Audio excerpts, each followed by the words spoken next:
Hello नमस्कार, मी संची. माझ्या चॅनलमध्ये तुम्हा सगळ्यांचं अगदी मनापासून स्वागत. सगळ्यांना सर्वप्रथम श्री स्वामी समर्थ. तुम्हा सगळ्यांचे चांगल्याचे सोमवाराची पूर्ण करत ही स्वामींचरणी प्रार्थना. 10 एप्रिल 2024 रोजी आहे श्री स्वामी समर्थ महाराजांचा प्रगट दिन. आणि स्वामींच्या प्रगट दिनानिमित्त अतिशय साध्या आणि सोप्या 2 सेवा या व्हिडिओमध्ये मी सांगणार आहे. बघा, खूप मोठमोठ्या सेवा केल्या, बराच वेळ लागणाऱ्या सेवा केल्या, होम हवन केलं म्हणजेच मी सेवा केली मगच महाराजांची कृपा मला प्राप्त होणार, तर असं अजिबात नाही. या व्हिडिओमध्ये अगदी 2 मिनिटं या सेवेसाठी पुरेसे आहेत. अशी अगदी साधी आणि सोपी मी तुम्हाला सेवा सांगणार आहे.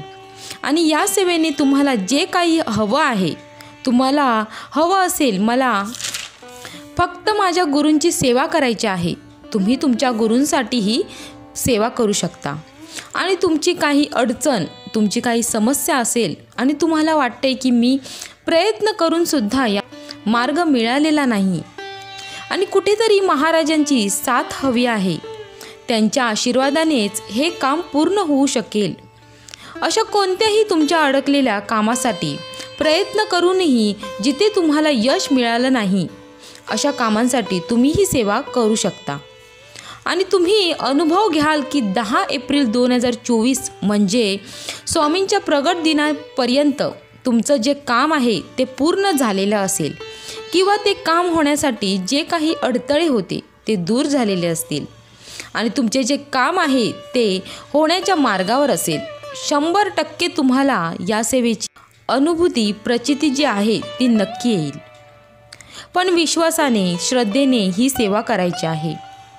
तुम्हाला हवं असेल तर 21 दिवसांची सेवा संकल्प करून सुद्धा करू शकता. म्हणजे 10 तारखेला स्वामींचा प्रगट दिन आहे, तर 10 तारखेला 21वा दिवस येईल त्या पद्धतीने ही सेवा आहे ती करायची आहे. 21 दिवस संकल्पयुक्त करा. पण बघा, गुरूंची सेवा करायला दिवस महत्त्वाचे. तुम्ही जेव्हा व्हिडिओ बघितला आजपासून सुद्धा स्वामींच्या प्रगट दिनापर्यंत ही सेवा करू शकता. तुम्ही संकल्प करा की तुम्ही या गोष्टींसाठी, या कार्यासाठी मी ही सेवा करत आहे, प्रगट दिनापर्यंत करत आहे, माझं हे कार्य सिद्ध होऊ द्या, तुमचं जे काम आहे ते पूर्ण होऊ द्या.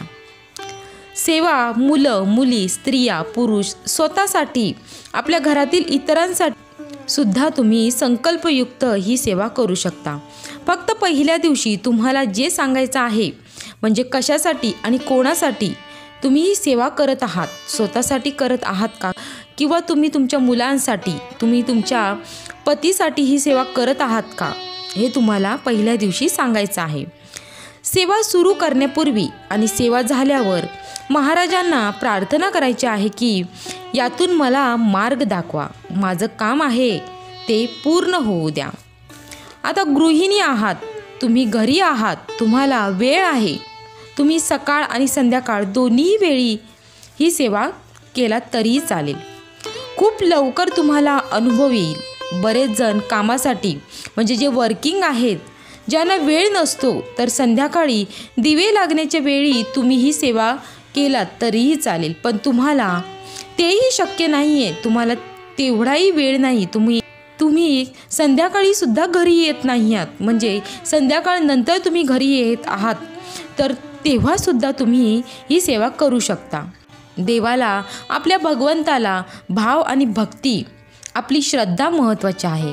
भलेही तुमच्याकडे वेळ नाही, पण तुम्हाला ही सेवा करण्याची इच्छा आहे, तर वेळात वेळ काढून ही सेवा मनापासून करताय, हे महत्त्वाचं आहे. मग त्याच्यासाठी एखादा नियम इकडे तिकडे झाला तरीही चालेल. सुतक आलं, पिरियड आलं, तर त्यामध्ये ही सेवा करायची नाही आहे, परत तुम्ही ती सेवा कंटिन्यू करू शकता. आता सेवेकडे वळूया. आणि कोणतेही नियम नाही, कोणतेही अटी नाहीत, पण आपल्या गुरूंसाठी, स्वतःसाठी जर तुम्ही 21 दिवस नॉनव्हेज वर्ज्य केलं तर अतिशय उत्तम. मी तर म्हणते 21 दिवस नॉनव्हेज वर्ज्य कराच, बाकी कोणताही नियम नाही, अटी नाही. आता सेवा काय करायची आहे? आता जर तुम्ही गृहिणी असाल तर सकाळ आणि संध्याकाळ स्वामींची नित्य नियमाने स्वामींची आरती करायची आहे। सुरुवातीला गणपती बाप्पाची आरती, नंतरला स्वामींची आरती करायची आहे आणि तुमच्या घरी जो काही गोडाचा नैवेद्य असेल तो तुम्हाला दाखवायचा आहे आणि जी काही मनोकामना आहे ती बोलायची आहे आणि दोन्ही वेळेस वेगवेगळा नैवेद्य दाखवायचा आहे। तो तुम्ही नैवेद्य घरच्यांनी ग्रहण करायचा आहे। आता जे वर्किंग आहेत त्यांनी संध्याकाळची आरती करायची आहे असा संकल्प करा, प्रार्थना करा आणि दररोज नित्य नियमाने संध्याकाळी किंवा रात्री जेव्हा घरी तुम्ही येताय तेव्हा देवाजवळ दिवाबत्ती करा, उदबत्ती लावा, महाराजांची आरती करा।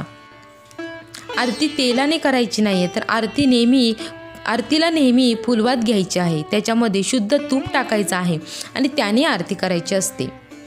नैवेद्य तुमच्याकडे जो काही आहे तो तुम्हाला ठेवायचा आहे।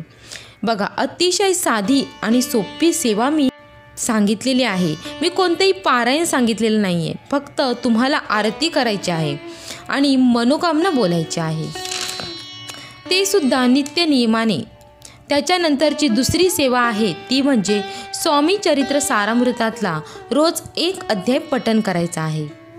काय होतं, काही जण 3 अध्याय पठण करू शकत नाही, 7 अध्याय पठण करू शकत नाही, एक सारामृताचं एका बैठकीमध्ये पारायण करू शकत नाही, तर तुम्ही दररोज स्वामी चरित्र सारामृताचा 1 अध्यायाचं पठण करायचं आहे।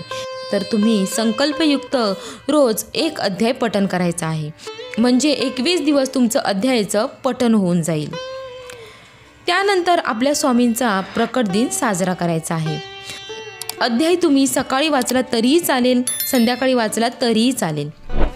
तर नक्कीच आपल्या गुरूंची कृपा प्राप्त करण्यासाठी कोणती इच्छा असेल तर ती इच्छापूर्ती व्हावी म्हणून या पद्धतीने तुम्ही सेवा करा। या छोट्या छोट्या सेवा करून तरी स्वामी सेवेमध्ये या। स्वामींच्या आशीर्वादाने तुमच्या आयुष्यातील असंख्य अडचणी संपतील आणि हळूहळू तुम्ही एका बैठकीमध्ये स्वामी सारामृताचं पठण कराल, असा चमत्कार होईल। पण अगोदर तुम्ही सेवेमध्ये या। तुमच्याकडून नंतरला सगळ्या मोठमोठ्या सेवा, सगळे पारायणं स्वामी तुमच्याकडून पूर्ण करून घेतील हे तुम्हालाही कळणार नाही। त्याच्यामुळे छोट्या छोट्या या 2 सेवा आहेत त्या तुम्ही नक्की करा। नेहमीप्रमाणे लाईक करा, शेअर करा, चॅनलला सबस्क्राईब नक्की करा। भेटू आपण अशाच एका नवीन व्हिडिओमध्ये, तोपर्यंत धन्यवाद।